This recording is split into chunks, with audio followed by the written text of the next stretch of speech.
সারা বাংলাদেশে প্রায় 70% জেলায় রাসেল ভাইপার ঢুকে গেছে। সে বৎসরে 20 থেকে 40টা বাচ্চা দিতে পারে। আপনি পানিতে আছেন, ঠিক সেই সময় সাপ আপনার পায়ে কামড় দিয়েছে, আপনি নিশ্চিত থাকবেন যে আপনার শরীরে বিষ ঢুকবে না। কেন বলেন তো? এই রাসেল ভাইপার বাংলাদেশে যেটা ছড়িয়ে পড়েছে, এই রাসেল ভাইপার 100 বছর আগেই কিন্তু বাংলাদেশে থেকে প্রায় বিলুপ্ত হয়ে গেছিল। ডাক্তাররা বলতেছে যে এটা যদি দংশন করে তাহলে মানুষ মারা যাবে খুব শীঘ্রই। এরকম একটা বিপদ মুসিবতের সময় একজন মুমিন আমার বিশ্বাস থেকে করণীয় কিছু আছে কিনা? ফরিদপুরের একজন লিডার তিনি ঘোষণা করেছেন যে রাসেল ভাইপার একটারে যে মারতে পারবে তার আমি 50,000 টাকা পুরস্কার দেব। সাপের ব্যাপারে কিন্তু হাদিস আছে একাধিক, এবং এক্ষেত্রে আব্দুল্লাহ ইবনে ওমর রাদিয়াল্লাহু তাআলা আনহু তিনি সাপ দেখলেই কিন্তু দৌড়ান দিতেন এবং মারতেন। আপনি বলবেন যে হুজুর কেন তিনি মারতেন? নবীজি সাল্লাল্লাহু আলাইহি ওয়াসাল্লাম এক প্রকার সাপের ব্যাপারে খুব সতর্ক করেছিলেন সাহাবীদেরকে। সেই সাপটা কোন সাপ দেখেন, নবীজি সাল্লাল্লাহু আলাইহি ওয়াসাল্লাম সেই সাপের ব্যাপারে আয়েশা রাদিয়াল্লাহু তাআলা আনহা قالت আমারা রাসূলুল্লাহ সাল্লাল্লাহু আলাইহি ওয়াসাল্লাম বিকতলি জিত তুফিয়াতাইনে ফাইন্নাহু ইয়ালতামিসুল বাসর ওয়া ইউসিবুল হাবাল। আয়েশা রাদিয়াল্লাহু তাআলা আনহা থেকে বর্ণিত, তিনি বলেন রাসূল আকরাম সাল্লাল্লাহু আলাইহি ওয়াসাল্লাম পিঠে দুটি সাদা রেখা বিশিষ্ট বিষধর সাপ মেরে ফেলার নির্দেশ দিয়েছেন, কারণ তার দৃষ্টিশক্তি কেড়ে নেয় এবং গর্ভস্থ সন্তানের ওপরে বিরূপ প্রতিক্রিয়া সৃষ্টি করে। গর্ভে যে সন্তান থাকে, এরকম কোনো মাকে যদি এই সাদা রেখা বিশিষ্ট সাপ দংশন করে তাহলে সেই সন্তানের ওপরে ইফেক্ট করে, মায়ের ওপরে ইফেক্ট করে। এটা নবীজি নিজে বলেছেন। কোথায় আছে হাদিসটি? নবীজি সাল্লাল্লাহু আলাইহি ওয়াসাল্লামের এই হাদিসটি আম্মাজান আয়েশা সিদ্দিকা রাদিয়াল্লাহু তাআলা আনহা থেকে বর্ণিত। বর্ণনাকারী আয়েশা বিনতে আবু বকর সিদ্দিক রাদিয়াল্লাহু তাআলা আনহা, এবং হাদিসের মান সহিহ মুসলিম ইসলামিক ফাউন্ডেশন থেকে যেটা অনুবাদ করা হয়েছে, সেখানে এই হাদিসটি আমরা যদি খুঁজি তাহলে পাবো। এরপর আসেন আরেকটি হাদিস, ওয়াকল আল আবতারু ওয়াদুত্তুফ ইয়াতাইনে। নবীজি কি বলছেন? লেজ খসে যাওয়া এবং পিঠে দুটি সাদা রেখা বিশিষ্ট সাপ। আব্দুল্লাহ ইবনে ওমর রাদিয়াল্লাহু তাআলা আনহু একটা সাপ দেখলেন, তারপরে এটার পিছু নিয়েছেন। অন্য সাহাবীরা ওনাকে বলছেন, এই তুমি কোথায় যাচ্ছ? এই যে সাপ আমি দেখেছি, নবীজি সাল্লাল্লাহু আলাইহি ওয়াসাল্লাম তো সাপ দেখলে মেরে ফেলতে বলেছেন, এই জন্য আমি মারার জন্য যাচ্ছি। তো সাহাবীরা বললেন, তুমি কি শোনো নাই যে ঘরে এবং ঘরের বাইরে যে সমস্ত সাপগুলা মানুষের আশপাশে থাকে, এই সাপগুলো তোমাকে দংশন না করলে, তোমার ক্ষতির কারণ না হলে তুমি তাকে হত্যা করতে পারবে না। এটা নবীজি নিজেই নিষেধ করেছেন। তাহলে কি এখান থেকে বোঝা যায় যে যেই সাপটা আপনার শরীরের জন্য ক্ষতিকর, আপনার জীবন বিনাশ করবে, সেই সাপকে আপনার হত্যা করতে হবে। আর কিছু সাপ আছে, আপনি জানেন কি না, সারা পৃথিবীতে যত ধরনের সাপ আছে 80% সাপ যাদের নাই, বিষ নাই, মানুষকে কামড়াইলে এই মানুষের শারীরিক কোনো ক্ষতি হয় না। এবং সাপের একটা নেচার আছে, কিন্তু আপনি যতক্ষণ পর্যন্ত তারে খোঁচাখুচি না করবেন ততক্ষণ পর্যন্ত কিন্তু কামড়ায় না। খেয়াল করে দেখেন, ধরেন আপনার পাশ দিয়ে চলে যাচ্ছে, আপনাকে প্রথমে কিন্তু ছবল মারে না, এটা সাপের একটা বৈশিষ্ট্য। কিন্তু এই রাসেল ভাইপার বাংলাদেশে যেটা ছড়িয়ে পড়েছে, এই রাসেল ভাইপার 100 বছর আগেই কিন্তু বাংলাদেশে থেকে প্রায় বিলুপ্ত হয়ে গেছিল। এটা সাহারা মরুভূমিতে পাওয়া যেত, আরব বিশ্বের বিভিন্ন দেশে পাওয়া যেত। বাংলাদেশে কিভাবে আসলো এই সাপটা? এখন আমরা জানি না যে এটা কারো ষড়যন্ত্র কিনা বাংলাদেশের কৃষিখাত ধ্বংস করার জন্য, যে এই রাসেল ভাইপার ছাড়ে দিলে কৃষকরা ভয়ে মাঠে যাবে না, ধান কাটতে পারবে না, বা জঙ্গলে যাবে না, কারণ এটার ইফেক্ট কিন্তু কৃষিখাতে অবশ্যই পড়বে। ডাক্তাররা বলতেছে যে এটা যদি দংশন করে তাহলে মানুষ মারা যাবে খুব শীঘ্রই, এবং ওই যে মেডিসিন বা ইঞ্জেকশন দেওয়ার পরে, অ্যান্টিভেনম দেওয়ার পরেও কিন্তু কাজ হয় না। অনেক সময় কিডনি বিকল করে ফেলে, হার্ট দুর্বল করে ফেলে, হার্ট বিকল করে ফেলে, এই জন্য মানুষ মারা যায়। এখন নবীজি সাল্লাল্লাহু আলাইহি ওয়াসাল্লামের সেই হাদিস থেকে আমরা স্পষ্টরূপে বুঝতে পারি যেহেতু রাসেল ভাইপার মানুষের জন্য ক্ষতিকর। এবং আজকে দেখলাম পত্রিকায় ফরিদপুরের একজন লিডার তিনি ঘোষণা করেছেন যে রাসেল ভাইপার একটারে যে মারতে পারবে তার আমি 50,000 টাকা পুরস্কার দেব। তো এখন মানুষের জীবন আগে ভাই, প্রাণী, এই সাপ, পোকামাকড় যারা দংশন করে, এগুলো পরিবেশের ভারসাম্য অবশ্যই রক্ষা করে, কিন্তু মানুষের জীবনের জন্য যদি ক্ষতির কারণ হয়ে দাঁড়ায়, নবীজির ভাষ্য অনুসারে সেটাকে হত্যা করতে হবে। এবং ইভেন কুকুর, রাস্তায় যে সমস্ত কুকুর ঘোরাফেরা করে আপনার কোনো ক্ষতি করে না, তাদেরকে হত্যার কথা বলা হয় নাই। কিন্তু এমন কুকুর যদি থাকে যে এই কুকুর দেখলেই আপনার পেছন থেকে ধাওয়া করে, বাচ্চাদেরকে কামড়ে দেয়, এই কুকুরগুলোকে হত্যা করতে বলা হয়েছে। সুতরাং রাসেল ভাইপারের যে বিষয়টা, এটা হাদিস থেকে আমরা যেটা বুঝি, নবীজি সাল্লাল্লাহু আলাইহি ওয়াসাল্লাম বলেছেন ক্ষতিকারক যদি হয়ে থাকে তাহলে সেখানে তাকে হত্যা করা যাবে। এবার আসেন, সারা বাংলাদেশে প্রায় 70% জেলায় রাসেল ভাইপার ঢুকে গেছে। এখন সাপে কামড়াইলে বাংলাদেশে আমরা কিছু ভুল বা কুসংস্কার কাজ করে থাকি, যেগুলো আসলে চিকিৎসা বিজ্ঞানের আলোকেও অথেন্টিক না এবং কোরআন হাদিসের আলোকেও অথেন্টিক না। মনে রাখতে হবে, যখন কোনো বিষয় আপনার শারীরিকভাবে কোনো ক্ষতি করছে, প্রথমত আপনাকে কারণটা বের করতে হবে যে কী কারণে এটা হলো। সাপে কামড়াইছে, সাপে কামড়ানোর পরে এই বিষটা কিন্তু আপনার শরীরের মধ্যে ঢুকতেছে। এখন আপনি শরীরের মধ্যে বিষ ঢুকেছে, ওই জায়গাটা না বেঁধে আপনি নিয়ে গেলেন ওঝার কাছে। ওঝা কী করতেছে, ওই তদবির করতে করতে করতে করতে, আগে যেমন বাংলা সিনেমায় দেখা যাইতো ওই যে বিন বাজাইতেছে আর কাইটিয়া যেই সাপটা দংশন করছে এ আবার উড়িয়া চলেইতেছে একেবারে। হ্যাঁ, আসার পরে ওখানে মনে করেন মুখটা দিয়ে আবার মনে করেন বিষ বাইর করে ফেলে। এগুলো মিথ্যা কথা ভাই, এগুলো কোনো ভিত্তি নাই। তবে হ্যাঁ, নবীজি সাল্লাল্লাহু আলাইহি ওয়াসাল্লামের সাহাবীরা একটা কাজ করেছিলেন, সূরা ফাতিহা পড়ে ওই জায়গাটায় থুথু লাগিয়েছিলেন, তারপরে ওটা বের হয়ে গেছিল। এর মানে এই না যে থুথু লাগাইলেই সাপের বিষ বাইরে হয়ে যাবে। কামড়াইছে রাসেল ভাইপার আর আপনি নামাজ পড়েন না, রোজা করেন না, থুথু লাগাই দিতেছেন, থুতুকে ওখানে কপ ফেললেও কিন্তু বিষ বাইর হবে না। এগুলো খেয়াল রাখতে হবে। তাহলে আপনার করণীয় কি? আপনাকে যাইতে হবে ডাক্তারের কাছে। আপনি ডাক্তারের কাছে যান, যাওয়ার পরে আপনি চিকিৎসা নেবেন। আর ওঝা, তারপরে বিন বাজানো, এই সমস্ত জিনিসগুলো অথেন্টিক যেহেতু না, যেই জায়গাটায় অথেন্টিক বা কারো কাছে এমন কোনো মেডিসিন থাকলে আপনি সেই জায়গাটায় চিকিৎসা নিতে পারেন।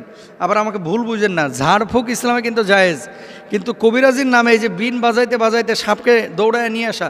আচ্ছা ভাই, সাপ এখানে কামড়ানোর পর কি বসে থাকে? বুঝলেন কথা? ধরেন কামড়াইলো উত্তরা 10 নম্বর সেক্টরে, সাপটা 10 নম্বরে কামড়ায়া ওই ভাসতে ভাসতে ভাসতে ভাসতে রাত্রে সফর করতে করতে টঙ্গী চলে গেছে। এখন আপনি এখানে বিন বাজাইতেছেন, ও টঙ্গী, সাপ আছে টঙ্গীতে, উত্তরা 10 নম্বর থেকে গাড়ির আওয়াজে সাপ বিনের আওয়াজ পাইবে কিভাবে? জিনিসগুলো কিন্তু একটা ভাবার বিষয়। তাহলে আমরা এই বিষয়গুলো খেয়াল রাখবো। সাপে কামড়াইলে চিকিৎসা নেওয়ার চেষ্টা করব। সাপে কামড়ানো জায়গায় তৎক্ষণাৎ পরিষ্কার করে ব্যান্ডেজ বা সুতির কাপড় দিয়ে ঢেকে দেব, এটা ডাক্তাররা বলছেন।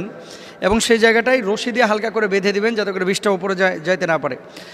মনে রাখবেন, আপনি পানির মধ্যে পা দিয়ে রেখেছেন, পানিতে থাকা কোনো সাপ যদি পায়ের ওপরে কামড় দেয়, এটা খুব মনোযোগ দিয়ে শুনবেন। আপনি পানিতে আছেন, ঠিক সেই সময় সাপ আপনার পায়ে কামড় দিয়েছে, আপনি নিশ্চিত থাকবেন যে আপনার শরীরে বিষ ঢুকবে না। কেন বলেন তো?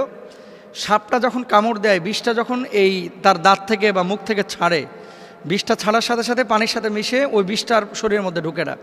এই জন্য সাধারণত বিষধর সাপ পানির মধ্যে কামড় দেয় না। এই ধরা সাপ টোরা সাপ যেগুলো কামড় দেয়, চিন্তার কোনো কারণ নাই।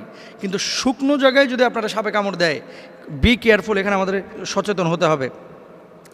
অনেকে সাপে কামড় দেওয়ার পর ওই জায়গাটায় মুখ লাগায় চুষে বিষ নামানোর চেষ্টা করে, এটা সম্ভব না। চুষ দিয়ে বিষ বাইর করাটা, এটা বিশেষ করে রাসেল ভাইপারের কোনোভাবেই সম্ভব না। আর বিষাক্ত সাপে কাটলে বাঁচার একটাই পথ, দ্রুত হাসপাতালে যাওয়া, আল্লাহর কাছে দোয়া করা, সূরা ফাতিহা পড়ে সেই জায়গাটায় ফুৎকার করা। যেহেতু এই সূরাকে বলা হয় সূরাতুশ শিফা, মনে রাখবেন, সূরা ফাতিহাটাকে বলা হয় সূরাতুশ শিফা। এবং সাহাবীরা এই আমলটা করে ফলাফল পেয়েছে। আমরা আমলটাও করব এবং হসপিটালেও যাব, আল্লাহর উপর তাওয়াক্কুল করব। আল্লাহ তাআলা তৌফিক দান করুন। রাসেলস ভাইপার নামের যে সাপের কারণে আমরা আতঙ্কিত, একজন মুমিন হিসেবে আমাদের করণীয় কোনো আছে কি না? একজন মুমিন হিসেবে আমাদের করণীয় কোনো বিষয় আছে কি না, যেটার মধ্য দিয়ে রাসেলস ভাইপার সহ বিষাক্ত সাপের ছোবল থেকে আমরা বাঁচতে পারি। রাসেলস ভাইপার এটা কোনো আতঙ্কের নাম নয়। বাঁচার জন্যে আপনি যেইভাবে সতর্ক হওয়া উচিত, সতর্ক আপনি হবেন। আমাদের যে ইকোসিস্টেম, চারদিকের ইকোসিস্টেমটাকে আমরা নষ্ট করে ফেলেছি। আমরা বেজি দেখলেই মেরে ফেলি। আমাদের দেশে গুই সাপকে আমরা হত্যা করি। আমাদের দেশে শিয়ালকে পেলেই আমরা শিয়ালকে মেরে ফেলি। যেগুলো সাপ খেয়ে ফেলে সেগুলোকে আমরা ধ্বংস করার মধ্য দিয়ে বিষাক্ত এই সাপ, যেটা একসময় বিলুপ্ত প্রায় ছিল, সেই সাপটি হঠাৎ করে এত পরিমাণ বেড়ে গিয়েছে। অন্যান্য সাপ যদিও বাচ্চা দেয় ডিমের মধ্য দিয়ে, ডিম পেড়ে সেই ডিম থেকে বাচ্চা বের হয়।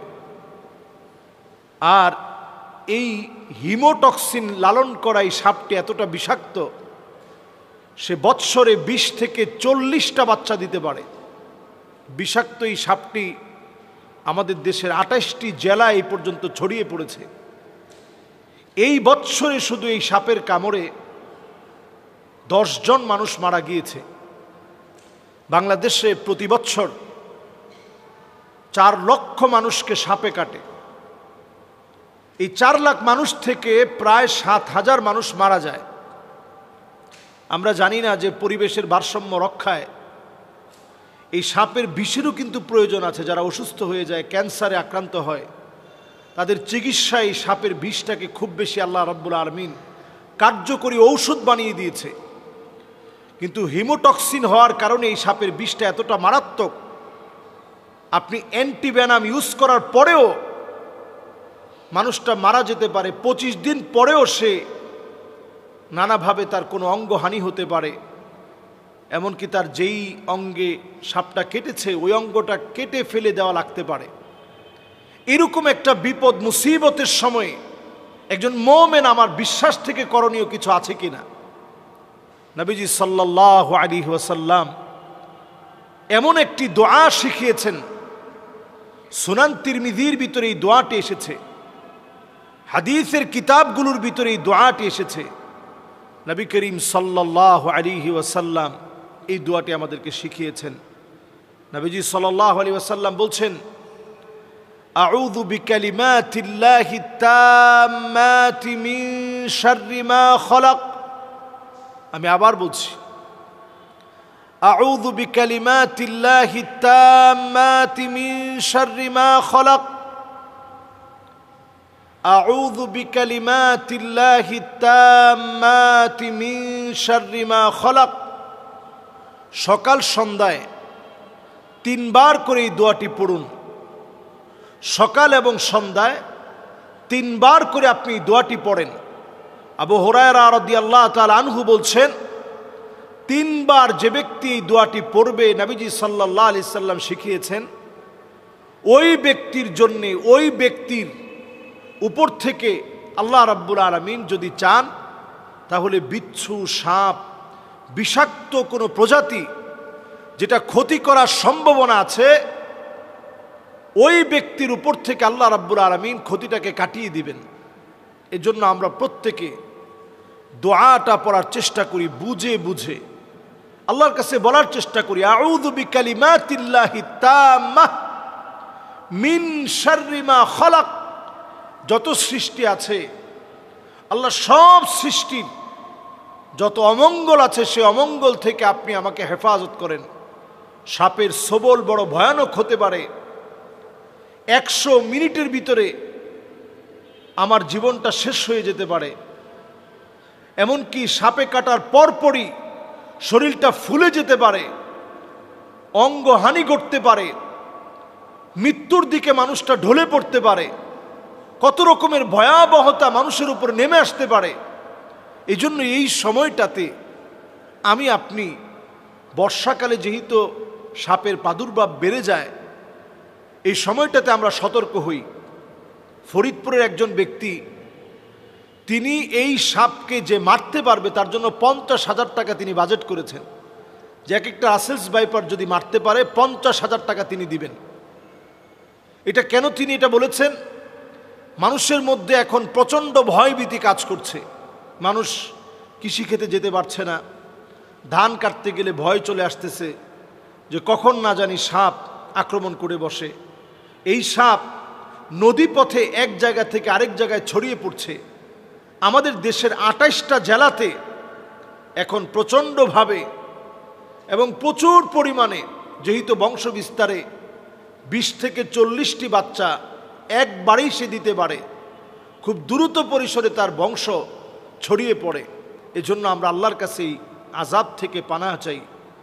এবং এই সাপের ভয়াবহতা দেখার পরে রাসেলস ভাইপার অথবা চন্দ্রঘোড়া সাপ, দেখবেন চাঁদের মতো ছোপ থাকে, এই চাঁদের মতো ছোপ দেওয়া সাপটা আমাদের ঘরের আশেপাশে আঙিনায়, এই সাপের ভয়াবহতা থেকে বাঁচতে এমন কিছু উদ্ভিদ আছে যেই গাছগুলোর ঘ্রাণ, যেই গাছগুলো লাগানোর পরে এর ঘ্রাণ সাপ গ্রহণ করতে পারে না, সহ্য করতে পারে না।